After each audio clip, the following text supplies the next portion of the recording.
Fences have been raised, borders are being checked, and nearly 20,000 police have amassed ahead of a meeting of leaders of the 7 richest nations. Why all the police if all they're doing is trying to improve the world? And why is the gathering being held behind a fortified Bavarian castle? With me is the director of the NGO Global Justice Now, Nick Dearden. Welcome back, Nick. So while the rest of the world, BRICS countries, all saying there's a Western economic crisis, what are these people going to be talking about in the castle?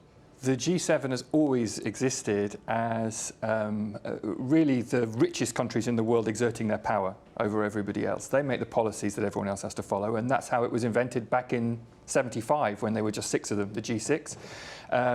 Then they were talking about how we secure our energy supplies from the third world to the West. It's funny that that's one of the big issues they'll be talking about again. Not much changes.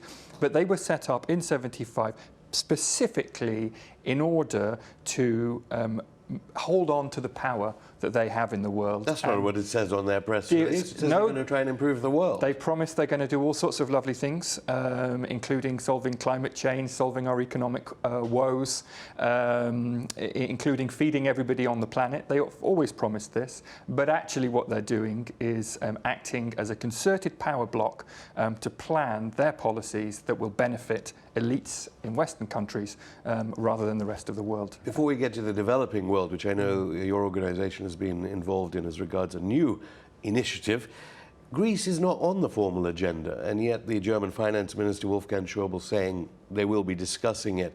Do you think it'll weigh heavily over all the talks? Depending on what happens in the next few days, it's going to be a massive issue. I mean, it could overshadow absolutely everything else because, of course, if Greece defaults, if Greece leaves the Eurozone, this massively threatens the financial interests of Western powers and the banks, and that's one of the main things that they're there to discuss. I mean, you know, this goes back a long, long way now, but the whole third world debt crisis was overseen precisely by these leaders back in the late 1970s. So protecting energy and protecting financial interests, absolutely going to be what they're talking about. And so Greece will figure very large indeed. You've been doing a report, your organisation. British taxpayers have paid £0.6 billion of aid money to something called the New Alliance for Food Security. And you've connected it up with Monsanto, one of the TTIP lobbyists. It's an incredible scheme. It is a G7 scheme, which is why there's already been a small meeting to discuss this as part of the preliminary discussions for the G7. They invented this scheme. It's called the New Alliance for Food Security and Nutrition. That sounds wonderful. Who can disagree with that? But actually what it is a partnership between Western governments who put in aid money, our taxes, between governments in Africa who promise they will change the laws to make things easier for multinational companies to invest in their countries, give them more control over their seeds and make it easier for them to buy up land, and between multinational companies like Monsanto, like Coca-Cola, like Yara, the massive fertilizer company, and alcohol companies like Saab Miller, and they promise to invest. But of course, what this actually is using aid money to make it easier for these companies to come in and make money.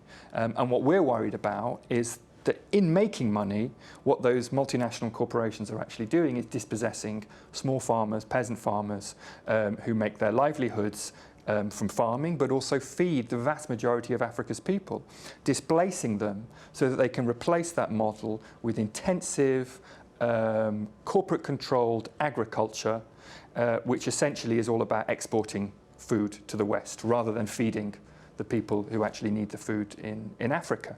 And this is an old story for the G7. You know, for years and years, people will remember when they were in Gleneagles 10 years ago in Scotland, 2005. I mean, for years they've been talking about how they're going to improve the world and feed the world's hungry and so on. And what's really interesting is that during that time, the number of people who suffer from malnutrition in the world hasn't gone down. More and more and more food is geared up to export to the West to feed the luxury tastes of people in our part of the world, while life gets harder for those who are actually farming in Africa. But isn't the New Alliance for Food Security supposed to address exactly that, those exports of goods from the developing nations? This is the idea, and it's interesting, isn't it? I mean, how often you believe that what's in your interest is also good for everybody else. And this really is where G7 leaders are on this issue. They fundamentally believe in free markets. They fundamentally believe that if we just leave everything to the private sector, everything will be okay and everyone will be fed and everyone will get the medicines they need.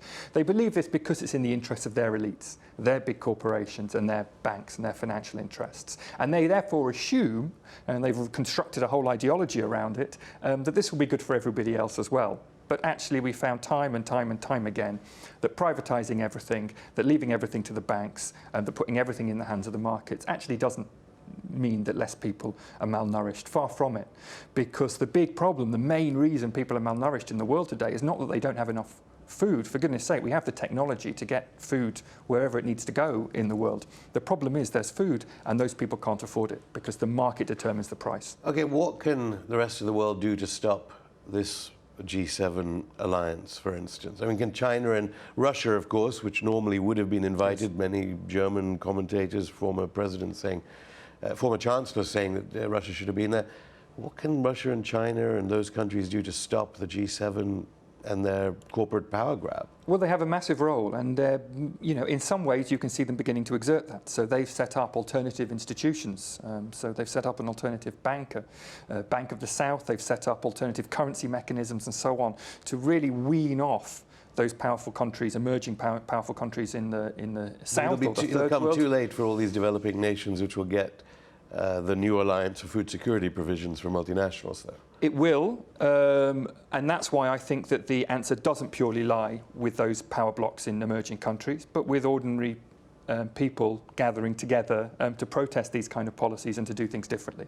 We will absolutely see over this weekend massive protests by German people around the G7, and we've been protesting these summits for a long time now, and that has had some effect, both in stopping the worst policies that those leaders are putting forward, but also in giving some hope and solidarity to people, for example, in Africa, who want a completely different sort of food system, who want to be protected from the ravages of the market by their governments, who want to have the right to food enshrined in their laws of their countries.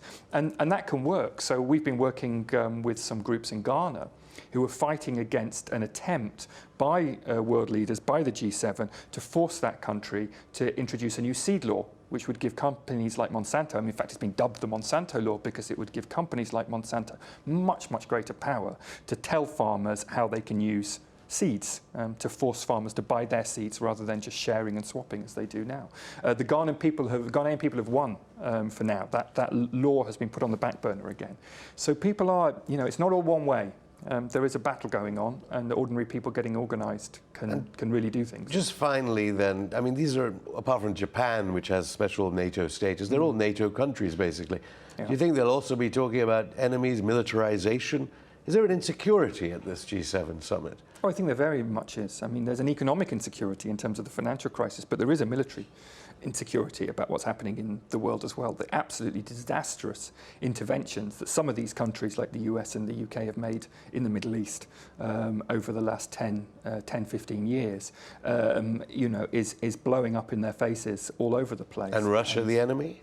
Of course, this will be massive. And so that's why energy is one of the big matters that they want to discuss, because all of a sudden the oil from the Middle East, the gas from Russia that they absolutely depend on in Western Europe looks more and more insecure. So what can they do about that? How can they make sure they continue extracting energy from right across the developing world? How can Europe make sure it gets hold of America's fracked gas and tar oil and whatever else, so that they keep this whole economic momentum going, because they're completely addicted to oil, and heaven forbid we actually think about alternative ways of sourcing our energy. It's absolutely vital that they continue that oil flowing, because that's where so much of the wealth and power comes from. So energy is going to be vital, as it always has been, on G7 agendas. Nick Dearden, thank you.